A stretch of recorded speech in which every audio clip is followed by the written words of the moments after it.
आइए दोस्तों बात करते हैं 10 अगस्त 2020 सोमवार का दिन हो चुका है। जानेंगे इस वीडियो में देश भर की तमाम बड़ी खबरें, मुख्य समाचार और हेडलाइंस न्यूज़ अपडेट के तहत, जो कि बहुत ही महत्वपूर्ण और काम की न्यूज़ है।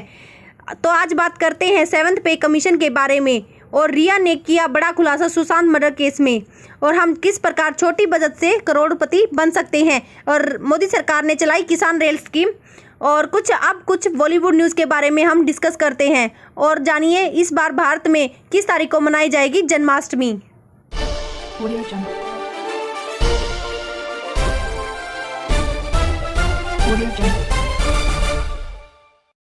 कर्मचारियों के लिए जरूरी खबर, जानिए क्या है पे स्केल वेतनमान के नियम। केंद्रीय कर्मचारियों के लिए उपयोगी खबर है। 7वां वेतन आयोग केंद्रीय कर्मचारियों के लिए वेतनमान नियमों का एक पुलिंदा है। केंद्र सरकार के कर्मचारी और अन्य सभी कर्मचारी जिन पर ये नियम लागू होते हैं, वे इसे बेहतर तरीके से समझते हैं। वे किसी भी वेतन लाभ या भत्ते की सुविधा को छोड़ना नहीं चाहेंगे, क्योंकि इसे मिस करने का मतलब अच्छा खासा नुकसान होगा। हर महीने की छोटी बचत आपको बना सकती है करोड़पति, बस अपनाइए है रणनीति। कोरोना महामारी की वजह से कई लोगों को अपनी नौकरियों से हाथ धोना पड़ा है। महामारी के इस दौर को लोग अब सबक के तौर पर देखने लगे हैं। ऐसे में छोटी या बड़ी कमाई करने वाले हर व्यक्ति अपने भविष्य को वित्तीय रूप से मजबूत करने के बारे में काफ़ी सतर्क हो गए हैं। अगर आप भी छोटा निवेश करके मोटी बचत करना चाहते हैं, तो यह सिस्टमेटिक इन्वेस्टमेंट प्लान आपके लिए बेहतर है। कई जानकारी SIP के कंपाउंडिंग लाभ उठाने के लिए 15 से 20 साल तक निवेश की सलाह देते हैं। SIP में लंबी अवधि तक निवेश की सलाह इसलिए दी जाती है ताकि निवेशकों को कंपाउंडिंग का लाभ मिल सके। मानो अगर किसी निवेशक ने 15 से 20 साल के लिए निवेश किया है, तो उसे अंतिम समय में इजाफा होने का रेट ज़्यादा होता है और उसे मोटा रिटर्न मिलता है। करीब 20 साल तक की अवधि के लिए निवेश किया जाता है, तो इस पर औसतन 15% की रिटर्न की उम्मीद की जा सकती है। रिया ने किया बड़ा खुलासा, सुशांत की बहन की FD से गायब हुए 2.5 करोड़। सुशांत सिंह राजपूत निधन केस में प्रवर्तन निदेशालय की रिया चक्रवर्ती से पूछताछ में वित्तीय हेराफेरी के कई अहम खुलासे होते जा रहे हैं। इसकी शुरुआत सुशांत के बैंक खाते से करीब 15 करोड़ रुपए की हेराफेरी से शुरू हुई थी, जो अब उनके चार्टर्ड अकाउंट तक जा पहुंची है। इस पूछताछ में रिया ने प्रवर्तन निदेशालय की टीम को बताया कि कुछ रकम कंपनी का लेखा जोखा रखने वाले 2 चार्टर्ड अकाउंटेंट्स के नाम मार्च में खत्म हुए वित्तीय वर्ष के दरमियान करीब 2 करोड़ 65 लाख रुपए ट्रांसफर किए गए।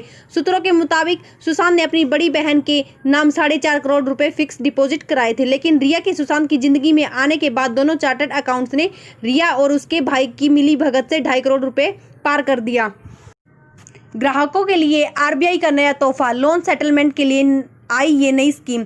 रिजर्व बैंक ऑफ इंडिया के गवर्नर शशिकांत दास गुप्ता ने इस बार के EMI भरने में छूट नहीं दी है। कोरोना वायरस के प्रकोप को ध्यान में रखते हुए रिजर्व बैंक ने पहले EMI में छूट देने का ऐलान किया था, लिहाजा 3 माह तक ग्राहक मोरेटोरियम लोन का लाभ ले रहे थे, लेकिन सितंबर से EMI में भरना जरूरी होगा। ऐसा नहीं करने पर क्रेडिट स्कोर पर असर पड़ सकता है। हालांकि इसी के साथ केंद्रीय बैंक ने कस्टमर के लिए एक और नई स्कीम भी जारी की है।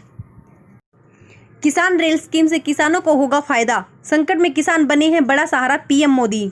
प्रधानमंत्री नरेंद्र मोदी ने परिवार को कहा कि किसान रेल योजना से पूरे देश के किसानों को लाभ होगा, क्योंकि वे शहरी क्षेत्रों से अपनी उपज बेच सकेंगे। मोदी ने कहा कि पहली किसान रेलवे मुंबई और बिहार के बीच अभी कुछ दिन पहले शुरू कर दी गई है। उन्होंने कहा कि किसान रेल की वजह से अब किसानों को अपनी उपज को औने पौने दाम पर बेचने के लिए मजबूर नहीं होना पड़ेगा। यह रेल पटरी पर दौड़ते कोल्ड स्टोरेज है। इससे रास्ते में उत्तर प्रदेश और मध्य प्रदेश के छोटे किसानों को भी फायदा होगा और वे बड़े महानगरों में अपना अनाज बेच सकेंगे। सोनू सूद की लाखों से खास अपील, कहा एक मरीज को गोद लें। कोरोना महामारी की स्थिति में बॉलीवुड एक्टर सोनू सूद प्रवासी मजदूरों के मसीहा बनकर सामने आए। उन्होंने हजारों की संख्या में मजदूरों को उनके घर भेजा। वहीं अब सोशल मीडिया के जरिए सोनू सूद ने लाखों से एक खास अपील की है। उन्होंने अपील करते हुए कहा कि लोग एक मरीज को गोद लें। सोनू सूद ट्वीट कर लिखा, सभी के लिए मेरा विनम्र निवेदन, जो किसी जरूरतमंद की मदद कर सके कृपया वे सामने आए। अपने पास के किसी भी अस्पताल से एक मरीज को गोद ले। यदि आप किसी के दवा के खर्च को कम कर सकते हैं, यदि आप यह सब कर सकते हैं, तो मैं आपसे वादा करता हूं कि आधा दुख मिट जाएगा। तो अब बात करते हैं भारत में फैले हुए कोरोना वायरस की, जो दिन पे दिन बढ़ता ही जा रहा है।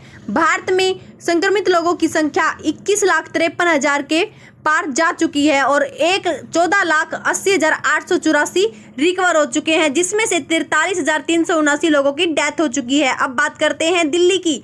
दिल्ली में 1,44,127 लोग संक्रमित हो चुके हैं, जिसमें से 1,29,362 लोग ठीक भी हो चुके हैं और 4,098 लोगों की डेथ हो चुकी है। और अब बात करते हैं हरियाणा की। हरियाणा में 40,843 लोग संक्रमित हो चुके हैं और 34,031 लोग रिकवर हो चुके हैं, 474 लोगों की डेथ हो गई है। और बाकी की डिटेल आप स्क्रीन पर देख सकते हैं। जानिए इस साल 11 या 12 अगस्त कब मनाई जाएगी जन्माष्टमी। कोरोना संकट के बीच देश में जन्माष्टमी की तैयारी तेज हो गई है। हालांकि इस साल भी पिछले साल की तरह जन्माष्टमी की तिथि को लेकर लोगों के बीच उलझन बनी हुई है। इस साल कुछ जगहों पर 11 अगस्त को कृष्ण जन्माष्टमी मनाई जाएगी, तो कुछ हिस्सों में जन्माष्टमी का त्योहार 12 अगस्त को मनाया जाएगा। मान्यता है कि भगवान श्री कृष्ण का जन्म भाद्रपद यानी कि भादो माह की कृष्ण पक्ष की अष्टमी को हुआ था, जो इस साल 11 अगस्त को है। वहीं कुछ जगह पर यह भी मान्यता है कि भगवान श्री कृष्ण का जन्म भाद्रपद यानी कि भादो महीने की कृष्ण पक्ष की अष्टमी को रोहिणी नक्षत्र में हुआ था। इस वजह से यदि अष्टमी तिथि के हिसाब से देखा जाए तो 11 अगस्त को जन्माष्टमी होनी चाहिए, लेकिन रोहिणी नक्षत्र के हिसाब से देखें तो फिर कृष्ण जन्माष्टमी 12 अगस्त को होनी चाहिए। ऐसे में कुछ लोग जहां 11 अगस्त को तो वहीं जगहों पर 12 अगस्त को कृष्ण जन्माष्टमी त्यौहार मनाया जाएगा। हालांकि मथुरा, वृंदावन और द्वारका में 12 अगस्त को जन्माष्टमी मनाई जाएगी। किसानों के बैंक खातों में सुबह सुबह आए इतने पैसे, जानिए योजना के बारे में। प्रधानमंत्री नरेंद्र मोदी ने रविवार को एग्रीकल्चर इंफ्रास्ट्रक्चर फंड के तहत 1 लाख करोड़ रुपए की परियोजना का शुभारंभ किया और प्रधानमंत्री किसान सम्मान निधि योजना के तहत 8.55 करोड़ किसानों को 17,100 करोड़ की रुपए की छठी किस्त जारी की है। उल्लेखनीय है कि कार्यक्रम की शुरुआत से पहले ही किसानों के बैंक खातों में सुबह सुबह ही धन आना शुरू कर दिया गया। उत्तर प्रदेश के जिला जालौन ने एक किसान प्रवीण ने बताया कि उनके पास सुबह 9 बजे ही बैंक का मैसेज आया कि उनके खाते में पीएम किसान योजना के तहत 2,000 रुपये जमा किए गए हैं। इससे सरकार की तत्परता और किसानों के प्रति प्रतिबद्धता साफ झलकती है। शाहरुख खान ने अपने ऑफिस को किया आईसीयू में तब्दील, मरीजों को मिलेगी मदद।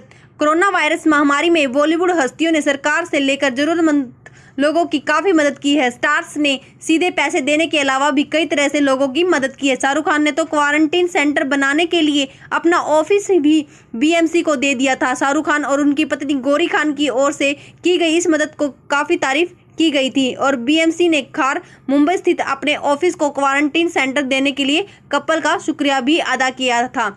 अब खबर आ रही है कि शाहरुख खान ने अपने इस ऑफिस को आईसीयू में बदल दिया है, जिससे कि क्रिटिकल मरीजों का अच्छे से इलाज हो सके। तो ओके दोस्तों, आज की तमाम बड़ी खबरों और टुडे ब्रेकिंग न्यूज़ का वीडियो हम यहीं समाप्त करते हैं। आप कमेंट करके बता सकते हैं कि आपको मेरा चैनल कैसा लगा और साथ ही आपको ये वीडियो अच्छा लगा हो तो इसे ज़्यादा से ज़्यादा शेयर और लाइक कर सकते हैं। आप सब्सक्राइब करना ना भूलें और सब्सक्राइब करने के बाद बेल आइकन को ज़रूर दबाएं, जिससे आपको न्यूज़ अपडेट नोटिफिकेशन टाइम से मिल सके।